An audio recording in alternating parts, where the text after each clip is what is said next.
اردو میں بھی یا تو مذہبی کتابیں تھیں یا اسلامی تاریخ سے متعلق۔ ایک کتاب سندھ کی داستانوں سے متعلق تھی۔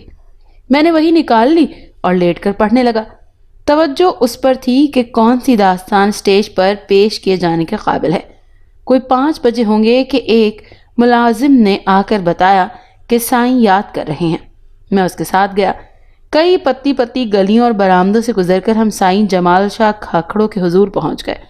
وہ ایک بہت بڑے ہال میں تشریف فرما تھے۔ ہال میں نہایت قیمتی ساز و سامان رکھا ہوا تھا، لیکن اس کے انتخاب اور آرائش میں کسی سلیقہ یا اہتمام کا ثبوت نہیں دیا تھا۔ وہ ایک صوفے پر بیٹھے ہوئے تھے، سامنے ایک چھوٹی سی میز پر چائے کا سامان چنا ہوا تھا۔ انہوں نے کھڑے ہو کر میرا استقبال کیا اور اپنے پاس مجھے بٹھا کر ایک ملازم کو کہا کہ چائے بناؤ۔ میز پر مختلف پھل اور بسکٹس وغیرہ رکھے ہوئے تھے۔ سائیں جمال شاہ کھاکڑوں پلیٹیں اٹھا کر مجھے پیش کرتے رہے، جس سے میں نے اندازہ لگا لیا کہ ذمہ داروں کے روایتی اخلاق اور مہمان نوازی کی خوبیاں ان میں موجود ہیں۔ چائے کے بعد ملازم برتن لے گئے اور ہال میں ہم دونوں رہ گئے۔ سائیں جمال شاہ کھاکڑوں نے کہا کہ ہم نے آپ کی بڑی تعریف سنی ہے۔ اس میں مجھے انکساری سے کام لینا پڑا اور ان سے پوچھنا پڑا، آپ کون سا ڈرامہ کھیلنا چاہتے ہیں، اور اگر آپ نے کچھ طے نہیں کیا تو مجھ پر چھوڑ دیجئے۔ لیکن انہوں نے بتایا کہ وہ کوئی تھیٹر قائم کرنے یا ڈرامہ کھیلنے کا ارادہ نہیں رکھتے۔ البتہ مجھے ایک کردار انجام دینا پڑے گا۔ ہو سکتا ہے 1 مہینہ، 2 مہینے، 3 یا اس سے زیادہ مجھے یہ اداکاری کرنی پڑے۔ اس دوران میرے سارے اخراجات وہ ادا کریں گے۔ کام مکمل ہونے پر 50,000 روپے مجھے دیے جائیں گے۔ یہ سنتے ہی میرے ذہن میں 50,000 کی تھیلی گھومنے لگی اور میں سوچنے لگا کہ اگر نئے سین تیار کرا کے میں آغاز حشر کا کوئی ڈرامہ کھیلوں تو لوگ ٹوٹ پڑیں گے۔ دل ہی دل میں اداکاروں کا انتخاب کرنے لگا کہ سائیں جمال شاہ کھاکڑوں کی آواز نے مجھے چونکا دیا۔ وہ کہہ رہے تھے تمہیں سر مورٹیمز ویلر بننا ہے۔ میری سمجھ میں کچھ نہیں آیا وہ کیا کہہ رہے ہیں، لیکن میں نے اس کا اظہار نہیں کیا۔ کیا استاد آغا حشر مرحوم کی نصیحت تھی کہ بیٹا کوئی بات نہ جاننا قصور نہیں ہے، لیکن اس کا اعتراف کر لینا قصور ہے۔ میں سوچنے لگا۔ سائیں جمال شاہ کھاکڑوں نے اپنی بات پھر سے دہرائی۔ سنا نہیں سائیں، تمہیں سر مورٹیمز ویلر بننا ہے۔ میں نے آہستہ سے جواب دیا، سائیں پوری بات سمجھائیں، یہ سن کر مجھے کیا کرنا پڑے گا؟ سائیں جمال شاہ کھاکڑوں نے میری مشکل حل کر دی اور بڑی تفصیل کے ساتھ مجھے بتایا۔ سر مورٹیمر ویلر آثار قدیمہ کے بہت بڑے ماہر ہیں اور حکومت پاکستان کے مشیر رہ چکے ہیں، اور تمہیں ان کی جگہ سر مورٹیمر ویلر بننا پڑے گا۔ میں ان کا انتظام کر دوں گا کہ کوئی شخص تم سے ملنے نہ پائے اور تمہیں انگریزی بولنے کی ضرورت پیش نہ آئے۔ ہو سکتا ہے کہیں بولنی بھی پڑ جائے۔ دوسرے لوگوں سے سر مور ویلر انگریزی جیسی اردو بولا کرتے تھے، تو وہ تم اچھی طرح بول سکو گے۔ تمہیں اپنے ساتھ کھدائی کرنے والے مزدوروں کا عملہ لے کر ایک ٹیلے کی کھدائی کرنی ہے، اور پھر وہ سب کرنا ہے جو میں وقتاً فوقتاً بتاؤں گا۔ انہوں نے بڑی تفصیل کے ساتھ مجھے سمجھایا، لیکن یہ نہیں بتایا کہ آخر اس سے حاصل کیا ہوگا۔ بہرحال میں نے ان کی پیشکش قبول کر لی اور اس کے بعد انہوں نے مجھے سر مورٹیمر ویلر کی کئی تصویریں دی جو مختلف اخباروں اور رسالوں میں کاٹی گئی تھیں۔ شامدار مونچھیں، سر کے بڑے بڑے بال، خاصی وجیح شکل تھی۔ ان کا وزن مجھ سے قدرے زیادہ معلوم ہوتا تھا، بس اس کے سوا ان کے جسم میں اور میرے بدن میں کوئی فرق نہ تھا۔ رہ گیا چہرہ، تو اس کا میک اپ کی مجھے بہت مشق کرنی تھی۔ میں تو ایسا میک اپ کر سکتا تھا کہ سر مورٹیمر ویلر کی بیگم بھی کم سے کم پہلی نظر میں مجھے نہ پہچان پاتی۔ تیاریوں کے سلسلے میں سائیں جمال شاہ کھاکڑوں نے مجھے 10,000 روپے دیے اور 10,000 روپے الگ سے دیے کہ میں اپنے بال بچوں کو دے آؤں۔ بال بچے تو میرے تھے نہیں۔ مشتاق اور کچھ شاگردوں کو چھوڑ کر دکان پر کام کرتا تھا اور انہی کو ہی بھجوا دیے کہ جاؤ اپنی اپنی ماں کو یہ رقم دے آؤ، وہی خوش ہو جائیں۔ میں نے 2 زبردست قسم کے سوٹ سلوائے، ٹائیاں، موٹے تلوے کے جوتے، موزے، تمباکو پائپ اور اسی غرض سے ساری چیزیں خرید لیں جو مجھے ضرورت تھی یا مجھے سر مورٹیمر بننے میں مدد دے سکتی تھیں۔ میں نے بڑی مشکل سے ایک کاریگر تلاش کر کے بھورے بالوں کی وگ تیار کروائی، مونچھوں کا اہتمام کیا۔ ان ساری تیاریوں میں کوئی 10 کا دن لگ گئے۔ میں نے ایک اعلیٰ درجے کا چمڑے کا سوٹ کیس بھی خریدا جس میں کپڑے رکھے، آثار قدیمہ سے متعلق انگریزی کی 2-3 موٹی موٹی کتابیں خریدی اور پھر ایک خط سائیں جمال شاہ کھاکڑوں کے پتے پر ڈال دیا جس میں صرف ایک جملہ لکھا تھا، انڈے ابل چکے ہیں۔ یہ کوڈز تھا جو سائیں جمال شاہ کھاکڑوں نے ایک انڈا چھیلتے ہوئے تجویز کیا تھا، اور اس کا مطلب یہ تھا کہ میں جس کام میں مصروف تھا وہ مکمل ہو گیا ہے۔ پچھلے 4 دن سے میں ہوٹل میں پڑا ہوا تھا۔ کیونکہ دکان میں تو میرا سوٹ کیس تک رکھنے کی اجازت نہ تھی۔ خط میں ہوٹل کا پتہ لکھ دیا گیا تھا۔ اس کے تیسرے دن سائیں جمال شاہ کھاکڑوں کے وہی منشی جو پہلی مرتبہ میرے پاس آئے تھے آ گئے۔ انہوں نے سرموٹ ٹیمر کے روپ میں مجھے دیکھ کر اطمینان کا اظہار کیا اور اس کے بعد وہ مجھے ایئرپورٹ لے گئے۔ میں حیران رہ گیا کہ دادو ضلع کے گاؤں کا کھاکڑوں کون سا ہوائی جہاز جاتا ہے۔ ایئرپورٹ سے واپسی پر تو منشی جی راستے میں یعنی شہر میں اتر گئے اور ڈرائیور مجھے اور میرا سامان لے کر دادو روانہ ہو گیا۔ منشی جی کے کہنے پر ہوٹل سے نکلتے ہی ٹوٹی ہوئی ولایتی اردو بولنا شروع کر دی تھی۔ منہ ٹیڑھا کر کر کے انگریزوں والا لہجہ اختیار کرنے میں مجھے کسی دشواری کا سامنا نہ ہوا۔ اس مرتبہ میں کھاکڑوں پہنچا تو حویلی سے کچھ فاصلے پر میرا استقبال کیا گیا۔ استقبال کرنے والوں میں خود سائیں شاہ جمال کھاکڑوں بھی موجود تھے۔ یہاں ایک میدان تھا جہاں ایک بڑا اور دو چھوٹے خیمے لگے ہوئے تھے۔ معلوم ہوا کہ سر مورٹیمر خیموں میں رہنا زیادہ پسند فرماتے تھے۔ بڑے خیمے میں میری ضرورت کا سامان تھا۔ اس سے ملا ہوا ایک چھوٹا سا خیمہ باتھ روم کے طور پر استعمال ہوتا تھا، جس میں گرم پانی سے بھرا ہوا ٹب بھی موجود تھا۔ میں نے غسل کر کے تولیے کا بنا ہوا گاؤن لپیٹ لیا اور اپنے خیمے میں آ گیا۔ تیسرا چھوٹا خیمہ میرے باورچی کا تھا۔ میرے خیمے میں ایک طرف بستر تھا جس کے پاس کتابوں کا ایک چھوٹا سا ریک تھا اور ایک میز تھی۔ دوسری طرف کھانے کی چھوٹی گول میز اور دو کرسیاں اور ایک آرام دہ کرسی تھی۔ اس وقت باورچی کھانا لگا رہا تھا۔ کھانا بھی وہی تھا جو سر موٹیمر کھاتے تھے، یعنی ابلی ہوئی سبزیاں، پنیر اور 2 سلائس۔ کھانا کھانے کے بعد میں ایک کتاب لے کر کینوس کی طرف آرام سے بڑھ گیا اور اس طرف لیٹ گیا۔ یہ کتاب قدیم تحریروں سے متعلق تھی جو مٹی کی پختہ تختیوں پر پتھروں پر کندہ دنیا میں مختلف جگہ سے برآمد ہوئی تھی۔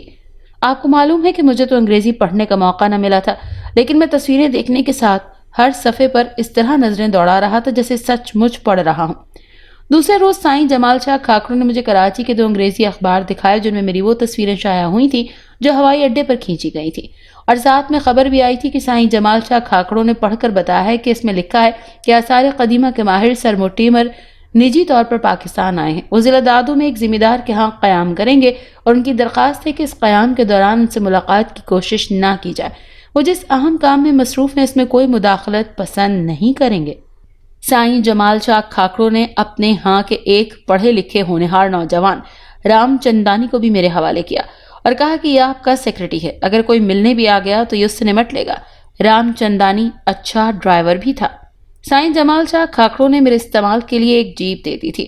رام چندانی اس میں مجھے لے کر اونچے نیچے راستوں سے کوئی 14 میل دور لے گیا، جہاں ایک بہت بڑا ٹیلا تھا اور مجھے بتایا گیا تھا کہ آپ کو آثار قدیمہ کی تلاش میں جس ٹیلے کی کھدائی کرنی ہے وہ یہ ہے۔ کیا واقعی یہاں آثار قدیمہ پائے جانے کا امکان ہے؟ میں نے پوچھا، جس پر رام چندانی نے بتایا کہ اسے کچھ علم نہیں ہے، لیکن وڈیروں کے یہاں سوالات نہیں پوچھے جاتے، بس حکم بجا لانا ہوتا ہے۔ جو مجھ سے کہا جائے میں وہی کروں اور جو آپ کو حکم دیا جائے آپ کریں۔ رام چندانی بڑا اچھا لڑکا تھا، وہ جلد میرا دوست بن گیا۔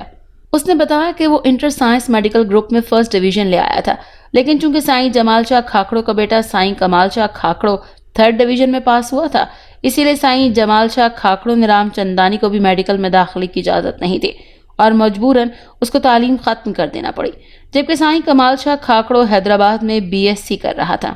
میں نے رام چندانی کو پیشکش کی کہ وہ کراچی آ جائے اور میڈیکل میں داخلہ لے لے، اس کی فیس اور اخراجات کا بار میں خود اٹھاؤں گا۔ یہ سن کر رام چندانی کی آنکھیں چمک اٹھیں۔ اس کا باپ سائیں جمال شاہ کھاکڑوں کے منشیوں میں شامل تھا اور وہاں رہ کر یہ بیچارے سائیں وڈیرے کی مرضی کے خلاف چوں بھی نہیں کر سکتے تھے۔ سائیں جمال شاہ کھاکڑوں نے مجھے سمجھایا کہ اب تمہارا کیمپ اس ٹیلے کے دامن میں لگا دیا جائے گا، تم وہیں رہنا، تمہارے ساتھ مزدور ہوں گے جو دن بھر کھدائی کریں گے، تم کھدائی کی نگرانی کرنا۔ رام چندانی بڑے بڑے گراف اور نقشے اپنے پاس رکھے گا، تم اپنے ہاتھ میں ایک نقشہ رکھنا اور یوں ظاہر کرنا کہ جیسے ان کے مطابق کھدائی ہو رہی ہے اور کھدائی کے مطابق نقشے تیار کیے جا رہے ہیں۔ دوسرے دن ہمارا کیمپ سائٹ پر منتقل ہو گیا۔ میرے 3 خیموں کے علاوہ وہاں اور بھی خیمے لگا دیے گئے۔ ان میں ایک خیمہ رام چندانی کا تھا اور 2 خیموں میں 1 درجن مزدور تھے جن کا کام کھدائی کرنا تھا۔ ہمارے پاس کوئی 3 درجن لیمپ بھی تھے جو سائیں جمال شاہ کھاکڑوں کی ہدایت کے مطابق رات کو جلا کر ٹیلے پر چاروں طرف رکھ دیے جاتے۔ تھوڑی تھوڑی دیر بعد کوئی مزدور ایک لیمپ اٹھا کر دوسری جگہ لے جا کر رکھ دیتا۔ اس طرح بہت دور سے دیکھنے والوں کو یہ تاثر محسوس ہوتا جیسے رات میں بھی کھدائی کا کام ہو رہا ہے۔ ہم مغرب کے وقت کھدائی بند کر دیتے۔ اس کے بعد رام چندانی رات کے 10 ساڑھے 10 بجے تک میرے ساتھ رہتا۔ وہاں سائٹ پر صرف اسے معلوم تھا کہ مجھے انگریزی نہیں آتی، لہٰذا اس سے میں معمول کے مطابق باتیں کیا کرتا تھا، جبکہ کسی دوسرے کی موجودگی میں سرمو ٹیمر کی طرح منہ ٹیڑھا کر کے ٹوٹے ہوئے غلط سلط جملوں میں اردو بولنا پڑتی تھی۔ سائیں جمال شاہ کھاکڑو تیسرے چوتھے روز ایک چکر لگا جایا کرتا تھا۔ میں نے انہیں بتایا تھا کہ ابلی ہوئی سبزیاں کھا کھا کر میرا برا حال ہو گیا ہے، اس لیے وہ جب آئیں تو ٹفن میں گوشت لے کر آئیں، تلے ہوئے پارچے، کباب، مرغ مسلم وغیرہ، اور میں 3-4 دن کی کسر ایک ہی دن میں نکال لیا کرتا تھا۔ سائیں جمال شاہ کھاکڑو نے کراچی اور حیدرآباد کے اخبارات دکھائے جن میں لکھا تھا کہ آثار قدیمہ کے مشہور ماہر دادو میں ایک ٹیلے کی کھدائی کر رہے ہیں۔ خیال رہے کہ یہاں موہنجو دڑو سے بھی قدیم کسی تہذیب کے آثار قدیمہ ہوں گے۔ میری سمجھ میں اب تک نہیں آیا تھا کہ آخر یہ ڈھونگ کیوں رچایا جا رہا ہے۔ سائیں جمال شاہ کھاکڑو کچھ بتانے کے لیے تیار ہی نہ تھے۔ رام چندانی بھی کچھ جانتا تھا لیکن زبان کھولتے ہوئے ڈرتا تھا۔ بہرحال رفتہ رفتہ میں اس کا اعتماد حاصل کرنے میں کامیاب ہوا اور مجھے یقین تھا کہ جلد ہی اس نے کچھ نہ کچھ اگلوا بھی دوں گا۔ اور پھر ایک رات رام چندانی نے مجھے بتایا کہ رانی جی مجھ سے ملنا چاہتی ہیں۔ مجھے بڑا تعجب ہوا کہ یہ رانی جی کون ہے اور مجھ سے کیوں ملنا چاہتی ہیں۔